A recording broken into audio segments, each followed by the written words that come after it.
28 years ago, Adrian Bennett saw a movie that changed his life. It's taken him from Bradford to the outback. Coming soon to a town nowhere near you, Madmax, the museum. The Madmax movies launched Mel Gibson's career and ended Adrian's as a panel beater.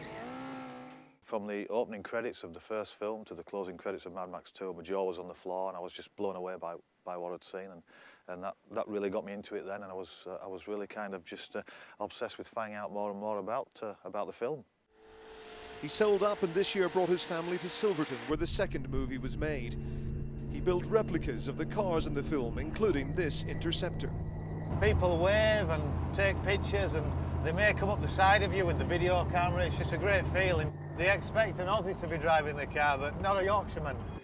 Every leading man needs a co-star. Mel's was called simply Dog, and Adrian's female sidekick bears an undeniable resemblance. She's scratching my paint. But the real love of Adrian's life is long-suffering Linda. When I first met Adi, he was into it anyway, so it's normal. That's who we were. And it escalated and grew from an hobby to an obsession to here. Do you ever wish you'd fallen in love with the sound of music or South Pacific instead? No, not really. No. Next year, Adrian plans to put his collection of memorabilia on show. And this is one of the bad guys from the film. Now, you might wonder who on earth is going to visit his collection, considering the population of Silverton is just 51.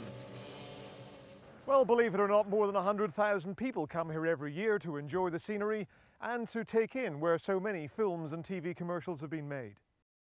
His local pub has its own Interceptor out front, and the walls are lined with photos of Mad Max and other movies which were filmed in an area dubbed the Outback's Hollywood.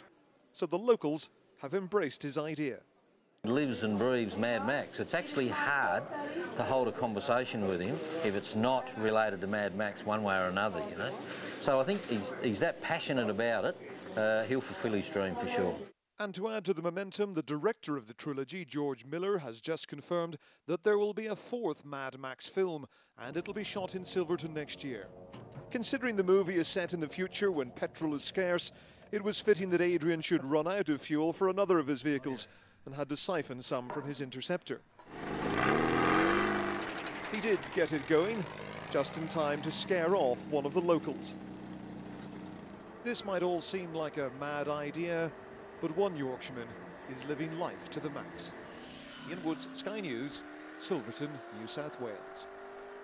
Ian Woods, 5 News, Silverton, New South Wales.